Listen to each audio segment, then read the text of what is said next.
lagi itu cuma 900.000 ya.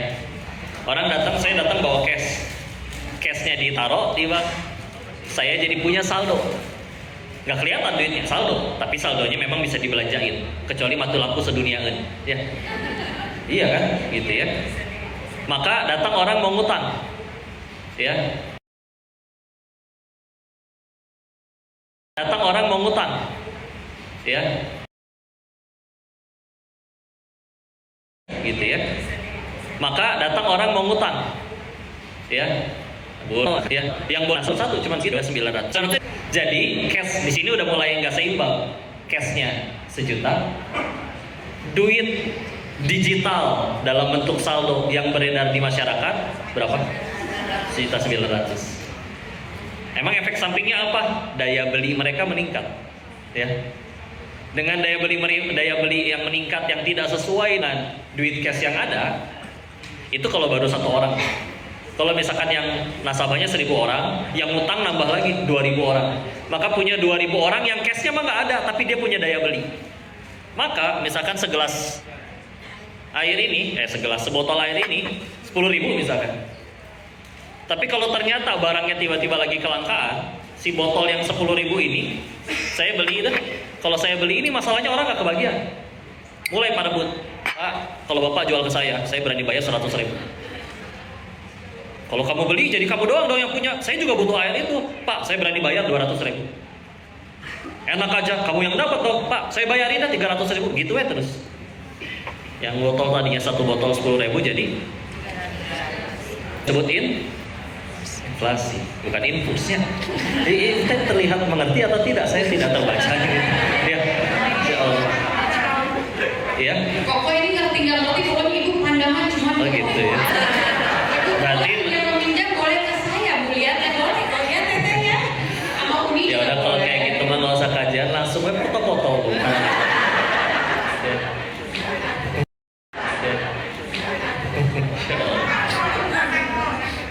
Lanjut ya. Ibu itu nggak pegel Bu? Oh nggak perlu pakai tiang listrik? Itu memang tripod tapi bentuknya tangan. Baik istilahnya. Jadi ketika akhirnya semua kayak begitu, nanti kan ketika semua barang harga jadi pada naik, maka ya sudah, itu efek samping dari ya sistem yang seperti itu ya. Ya makanya kadang gimana kita mau gonta-ganti menteri, gonta-ganti yang lain lagi, gonta-ganti yang lain lagi.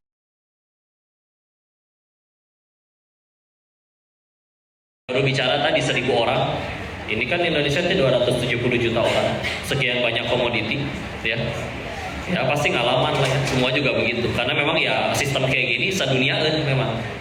Ya saya masih ngerasain naik angkot 200 perak teh masih dulu pernah. Naik angkot 200 perak teh masih dulu pernah.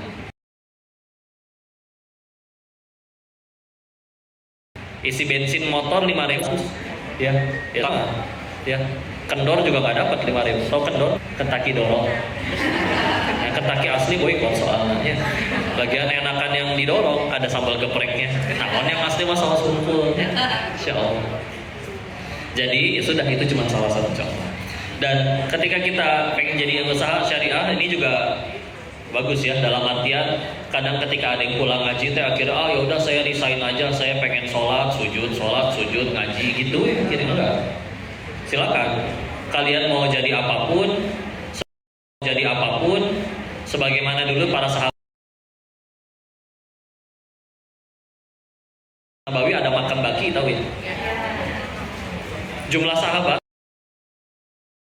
walaupun itu ada menurut Imam Abu Nuaim dan juga Imam As-Suyuti ada sekitar kurang lebih 120.000 sahabat. 120.000. Dan yang ada di makam baki itu hanya ada 10.000 sahabat.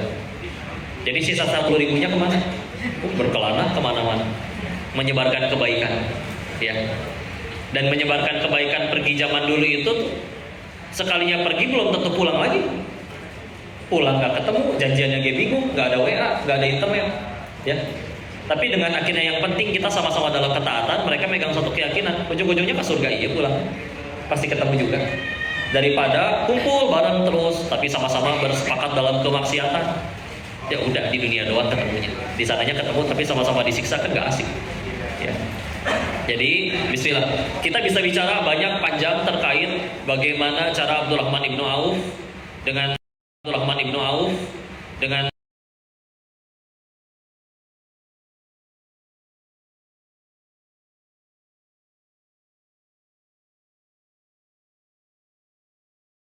Auf dengan melihat yang paling besarnya ya, ada yang 72.000 triliun. Udah kebayang, belum ada internet king megang duit segitu. Itu titik wafatnya ya, bukan momen terkayanya. Jadi sisa uangnya ketika wafat. Tapi ini dia, kadang ilmu itu memang perlu untuk benar-benar disesuaikan. Kadang kita, pertanyaan paling sering orang Indonesia ya ketika pengajian, kok amalannya naon? Kok pengen begini dan begitu? Kok pengen begini dan begitu? Doa apa? Amalannya apa? Punten ya, ibarat misalkan pengen hamil para pejuang garis 2. Saya mendapati sekian banyak orang yang caranya beda-beda. Ada yang dia pakai sedekah karena memang diujinya harta. Ada yang memang pakai Quran ya karena memang tidak diuji harta, tapi membaca Quran. Ada yang memang bakti ke orang tua karena memang ya sayang sama orang tuanya. Jadi berarti pertanyaannya adalah kadang bukan masalah soal amalan, tapi masalahnya adalah kita tuh udah layak belum doanya dikabul sama Allah. Nah ini beda ya. Nah untuk supaya melayakkan dirinya dikabul sama Allah, kalau misalkan dibakukan untuk supaya jadi pejuang garis 2 pengen rasul. Kalau kita bikin rekening misalkan ya, syaratan pertama sedekah minimal 1 M. Ya gimana semua orang sanggup? Belum tentu. Tapi kan ya Allah nggak begitu. Sok terserah. Kamu kuatnya gimana? Terserah. Kamu kuatnya gimana? Yang penting kamu ada yang melayakkan dirinya dengan sedekahnya, dengan Al-Qur'annya. Jadi kudu itu dulu yang kita pikirin. Sama dengan urusan pengen kaya nih. Karena kita gimana ya cara kaya? Kudu bisnis ini kok. Gimana cara kaya? Kudu gaul sama circle no eta kok. Gimana cara kaya? Oh enggak. Bikin. Gimana cara kaya? Oh enggak. Bikin. Gimana cara kaya? Oh enggak. Bikin aja sih, bikin aja yang mahal. Mau dipikirin gimana ya caranya dia naksir. Pinjem jaket temen. Pinjem motor temen. Ternyata motornya punya kakaknya si cewek, kan thanksin juga ya. Maka kalau itu yang dipikirin kan hati perempuannya tidak dibulak-balik. Yang dipikirin kan hati perempuannya tidak dibulak-balikan oleh jaketnya pinjem ya, tapi dibulak-balikan oleh Allah. Maksudnya jangan nunggu kaya dulu baru sedekah dulu, nanti Allah jadikan kaya.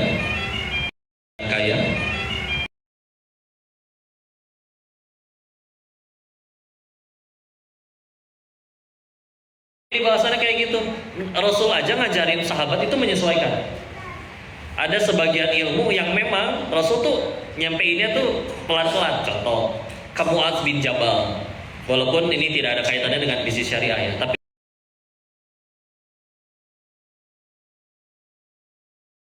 ini cara Muadz oleh Nabi, al-Qamaqala Rasulullah SAW bersabda yang maknanya orang meninggal mengucapkan kalimat terakhirnya La ilaha illallah masuk surga. Kabar baik gak? Kabar baik ini bolehkah saya sampaikan kepada orang-orang muslim di luar sana wahai Rasulullah?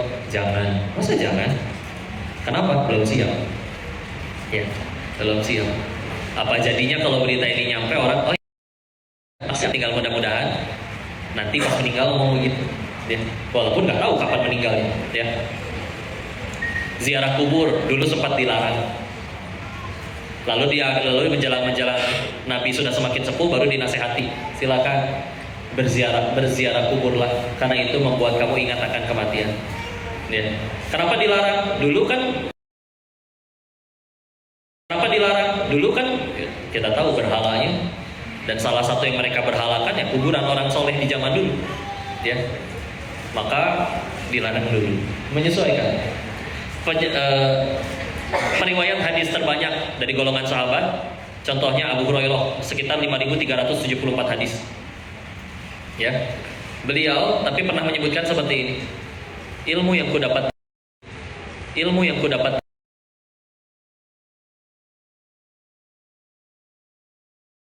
dari Nabi, aku aku mendapati ada cuma 1 karung. Jadi dengan 1 karung itu cukup membuat beliau jadi periwayat hadis terbanyak. Jadi ternyata masih ada dari 3/3 ya, cuman 1/3 yang disampaikan, 2/3 masih beliau sembunyikan sampai ke beliau wafat. Apa karena pengen nyembunyiin ilmu? Enggak. Karena bisa jadi yang disampaikan itu baik juga buat umat. Cuman karena buat depan seperti apa, ya kira seperti apa, ya kira-kira. Kadang nabinya ini dikasih wahyu, jadi kapan itu seperti apa, ya. Jadi beliau ini nggak bikin orang takwa, ngapain? Orang baru syahadat, terusnya ke Nabi, berapa rakaat sholat malam yang harus aku lakukan? 1 rakaat. Ada Ali bin Abi Thalib di sebelah Nabi, cuman 1, wahai Rasul, kamu 11, gitu. Ya kan beda, atau kelasnya Ali ini mah ikut Nabi dari awal, ya. Dan karena Ali bin Abi Thalib radhiyallahu anhu itu dari sahabat yang lain kan radhiyallahu anhu.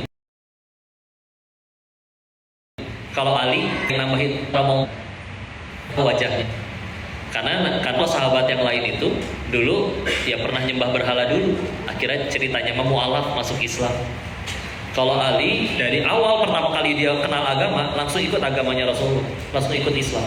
Jadi termasuk salah satu yang sahabat yang gak pernah menyembah berhala, makanya dimuliakan wajahnya, ya. Jadi seperti itu ya. Kita bicara seperti itu ya. Kita bicara cara bisnisnya Abdurrahman bin Auf, bisa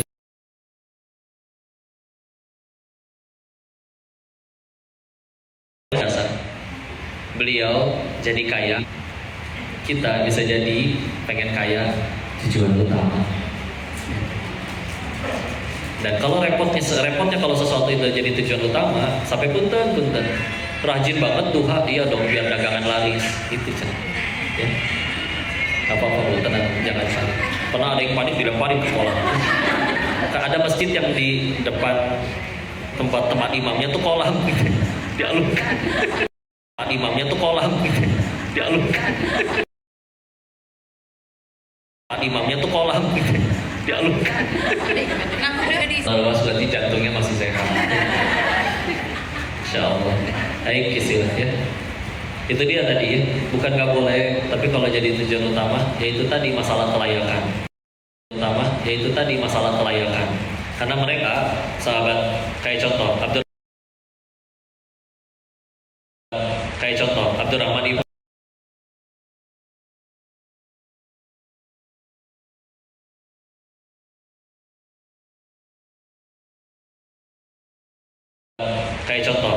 ibn yang kayak gimana?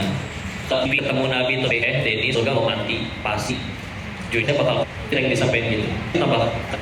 Karena yang dijamin surga yang tadi karena mereka yang dipilih. Karena udah dikasih tahu sama Allah dan Rasulnya bahwa beliau adalah pasti mati bakal ke surga aja, malah tambah getol ibadah. Jadi sampai akhirnya jadi kaya pun bisa dibilang efek samping mindset, dan itu juga ada betulnya ya. Ketika memang mindset udah pikirannya memang pikir orang kaya, mau dinolkan kembali pun ujung-ujungnya kaya lagi. Karena Abdurrahman bin Auf kan pernah dinolkan juga setelah di Mekah jadi orang kaya, pindah ke Madinah kan ikut Rasul hijrah, kan dikasih penawaran, kalau kamu mau ikut tinggalin semua hartanya, yang boleh dibawa cuma yang nempel di badan, mangga coklat nempel di badan, mangga coklat, bismillah ya. Cuman beliau nggak ngomong Sunda juga ya, beliau orang ini mah biar lebih gampang ngerti ya. Enggak canda pak ya, enggak udah gitu ya sudah berangkat. Istrinya ditanya, kalau kamu mau ikut suami kamu silakan, tapi cuma bisa dibawa baju yang nempel di badan aja. Tapi kalau kamu memilih tetap tinggal di Mekah, semua harta suamimu jadi buat kamu. Suamimu jadi buat kamu. Aku ada di posisi kita jawab bareng suaminya dulu kok.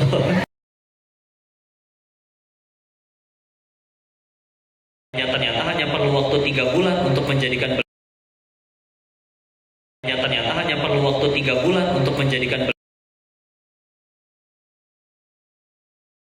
beliau orang kedua terima kasih. Kalau mau bicara ke situnya makanya di situ bisa jadi mindset memang betul.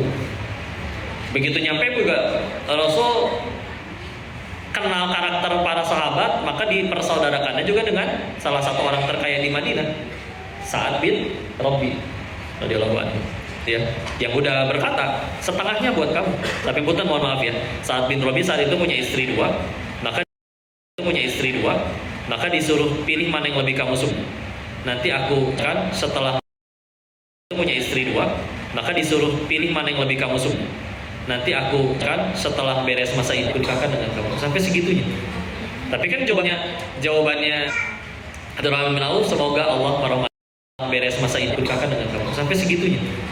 Tapi kan jawabannya Abdurrahman bin Auf, semoga Allah merahmati. Gitu dong. Mulai kadang kita bisa bicara tentang, dan kalian pasti sudah pernah ikut bicara mindsetnya, perbesar aset, liability lah, dan segala macam istilahnya, ya. Atau tinggal baca buku Robert Kiyosaki, Rich Dad Poor Dad, apapun itu, Anthony Robbins, misalkan Awake the Giant Within. Oh, banyak buku-buku tentang kayak gituan, ya. John C. Maxwell, Dale Carnegie dengan segala macam. Insyaallah. Bismillah. Ketika kita jadi pengusaha syariah, maka kita akan berbicara jadi kaya efek samping yang lebih dikejar keberkahannya. Karena dibilang kaya, pernah ada tukang kaos kaki. Berapa Pak jualan teh? 10. Berapa Pak jualan teh? 10.000. Modalnya 7.000, 8.000. Cuannya 2.000 Pak. Iya, ada yang nyeletuk. Pak, mereka ya Pak. Ngerti Sunda kan? Kalau saya pakai Mandarin kan ibu tambah pusing. Indonesia kan belanya. Ini ada koko-koko di situ. Ya. Masya Allah. Pak. Kalau mau kaya, jangan jualan kaos kaki. Mendingan jadi koruptor. Tapi kalau dibilang kaya, emang iya koruptor kaya. Berkah nggak tuh? Mantap nyolong baik ya. Cukup. Kalau misalkan berkahnya udah dicabut mah, nominalnya sebanyak apa, nggak akan cukup. Nominalnya sebanyak apa, nggak akan cukup. Berkahnya udah dicabut mah, nominalnya sebanyak apa, nggak akan cukup. Ya, kan begitu akhirnya. Itu kalau selingkuhannya satu, repot tuh. Ya Allah, ya. Masya Allah. Naudzubillah. Aku tadi ani-ani kata ibu. Tahu-tahu apa sih? Istilahnya update ya, Masya Allah. Maka ya itu ya, yang dikejar memang ya keberkahan. Ya, ketika udah bicara berkah ya udah bismillah pasti. Pengen dapat dalam bentuk nominal banyak, dan itu sebetulnya sah-sah saja. Tapi yang bisa ngasih adalah Allah. Tapi kita pakai cara tidak dengan sang pemberi rezeki. Ya kan kontradiktif gitu. Kita pengen minjem duit misalkan, dan pengen minjemnya ke Uni misalkan. Uni nggak suka duren, makanya saya bawain duren. Masa saya berbuat sesuatu yang kira-kira bakal bikin Uni nggak mau nolong saya kan? Tapi kadang kita suka gitu ke Allah. Atau kadang ke Allahnya punten, pilihan terakhir. Ketika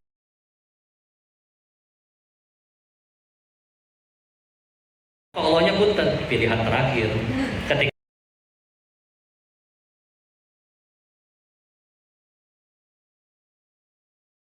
WA kiriman udah kalau kayaknya belum 3 hari.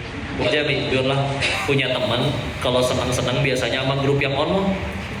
Giliran ada masalah baru nyari ibu. Coba jiwa julid ibu bergejolak kan? Itu orangnya datang, bisa nunjuk fakta. Saking kudu. Ketika akhirnya udah menghindar, tapi tetap kudu diajak ngobrol. Kan mulai kemana aja?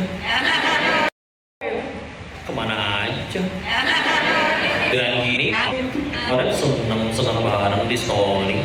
Ya aku nggak diajak itu loh, luar biasa. Perempuan itu, masya Allah. Sindir masya Allah.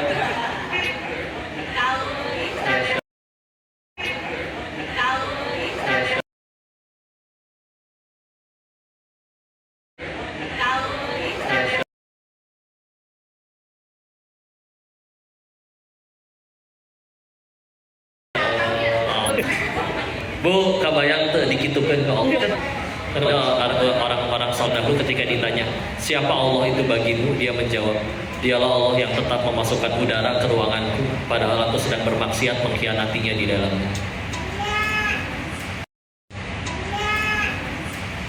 Kadang kalau kita pengen benar-benar ingat, ya beling, ya luar biasa, beling aja dimakan.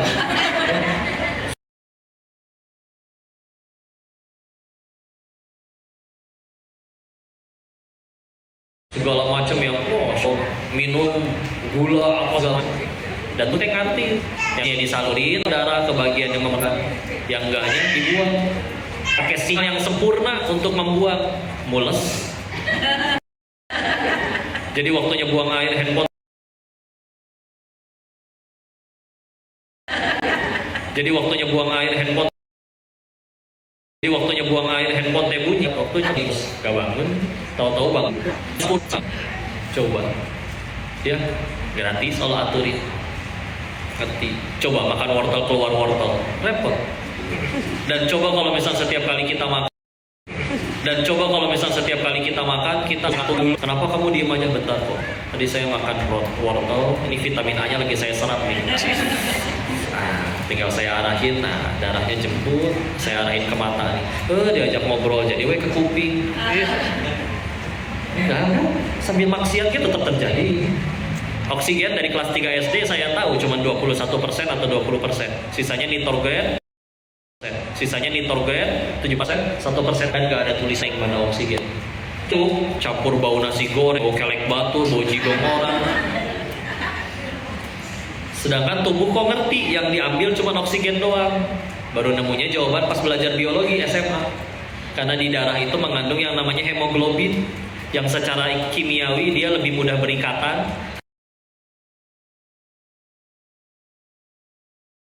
Dia lebih mudah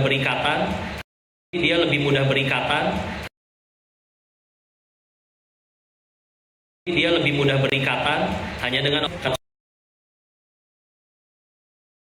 kimia. Bener, begitu ada paru, darah ngalir ke paru-paru, si hemoglobin akhirnya ketemu. Yang mana yang bisa keambil? Ya kekunci aja, karena Hb emang bisa nempelnya sama oksigen. Baru dari situ dialirin ke seluruh tubuh tanpa mikir.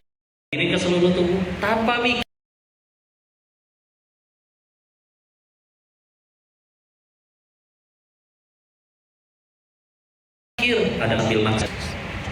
Jadi ya udah, masya Allah. Kita kalau bicara ke para budak tentang cara bisnis, atur keuangannya gini bu, 50% buat kebutuhan, 10% buat malah ngaco kata jadi judi. Beres pulang, alhamdulillah nyantret dari tauhid. Beres dari tauhid baru belajar lagi jurusan hadis. Baru wisuda Agustus kemarin. Jadi kalau bicara bisnis, ya bisa jadi lebih di kalian atau saldonya lebih banyak kalian. Ini tadi kesalahan. Karena mereka jadi kayak efek samping. Kita bisa jadi masih tujuan utama. Udah bismillah aja ya. Karena biasanya orang kalau pengen kaya, ada orang yang kalau pengen benar-benar menghalalkan segala cara untuk demi kaya, bahkan berkata pengen kaya dan segala macam. Alasan pengen kaya, iya.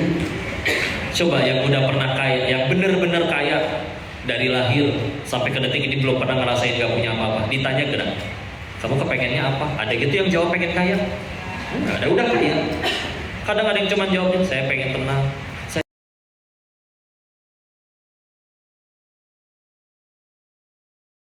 pengen ada selalu orang yang memahami aku. Gitu kan? Beneran. Karena ya, udah gitu. Jadi orang teh karena belum pernah ya jadinya. Ya. Sehingga akhirnya ya sudah, akhirnya karena ngerasa itu adalah segala-galanya, karena belum pernah. Dan ada titiknya nantinya dari bawah. Ya gitu aja duit teh ya. Dengan akhirnya saldo makin banyak, beli makan, iya bisa beli 1000 porsi. Bahkan jangankan beli 1000 porsi, beli 1000 restoran juga ada yang bisa. Tapi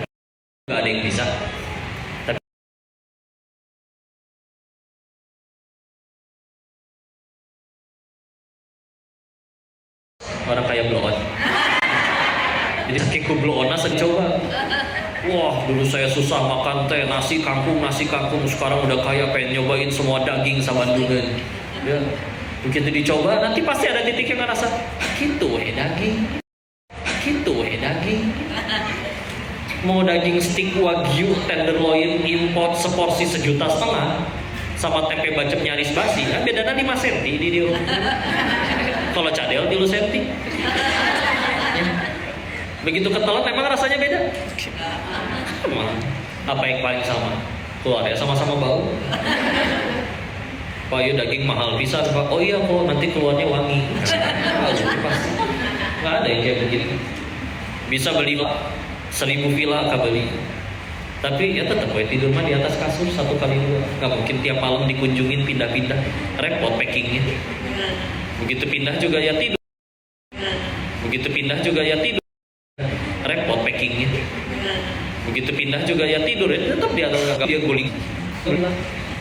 Yang paling nikmatin villa di Dago di Lembang si Mamang ya sama si Bibi Aji berenang tiap hari segar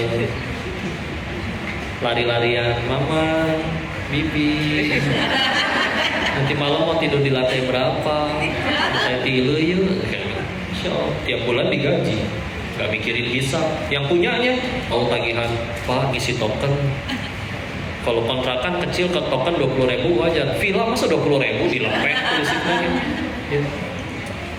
Belum mikirin gaji, belum mikirin segala macam, ya. Yang paling repot juga nanti hisab. Bahkan secara negara aja kan harus disembunyikan. Kadang villanya itu atas nama si Bibi itu. Sejatinya, kalau berarti gimana ini teh? Nggak boleh kaya silakan. Yang penting 2. Tapi kita kan nggak akan ditanya saldonya berapa. Ditanyanya dapatnya dari mana, dipakainya untuk apa. Untuk apa?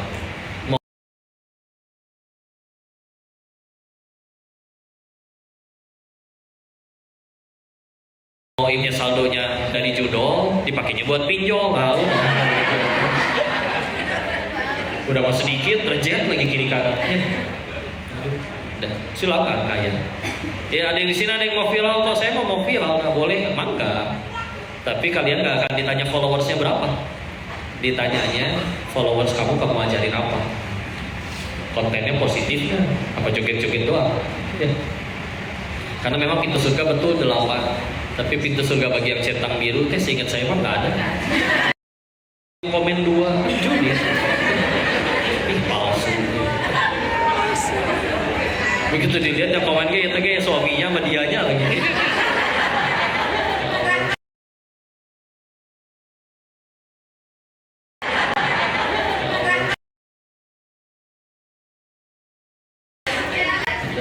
Jadi silakan. Jadi itu menjadi komoditas untuk kita tukarkan menuju pahala. Karena kalau misalkan bahagianya harus dari itu dulu, dari kayak dulu ya Allah yang gak adil dong. Ya. Sedangkan tapi yang satu ngambek, yang satu bersyukur. Yang ngambek gara-gara ya punten, bahagianya menurut dia bahagia itu adanya di duit. Saya capek-capek kerja, dia minta harus saya capek-capek kerja, dia minta harus saya kasih. Dia akhirnya sadar, ya daging gitu-gitu aja, rumah gini-gini aja, kemewahan juga gitu-gitu aja, mobil, kaleng dipakein plastik,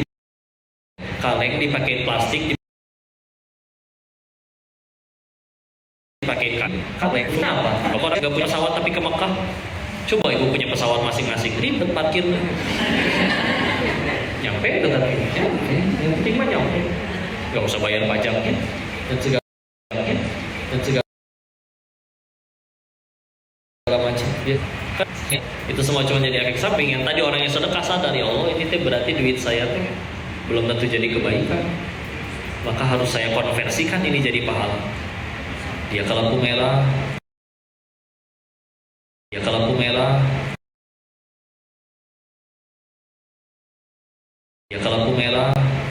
ini jadi pahala. Dia ke lampu merah, apa pernah dan pergi ke panti, diusir sih. Kenapa diusir? Pak, maaf, ini panti baru, anaknya baru 2, donatur terlampau banyak, bisi gak amanah gak kepake, bukannya malah dia yang diterima kasih, malah dia yang makasih mau jadi jalan. Coba, yang bedain sudut pandangnya doang. Yang satu hambanya duit, yang satu hambanya Allah. Nah, bahagianya kan di situ kelihatannya ya. Ketika kok dia sholat sih sholat kok, tapi ketinggalan sholat gak pernah nangis, hilang duit baru nangis, duit di hatinya udah gitu. Kok dia sholat juga kok, KTP-nya Islam pernah lihat, tapi ketinggalan sholat gak pernah nangis, giliran gagal nyalek gila, ya udah. Ya di hatinya itu berarti. Ya udah habis lah.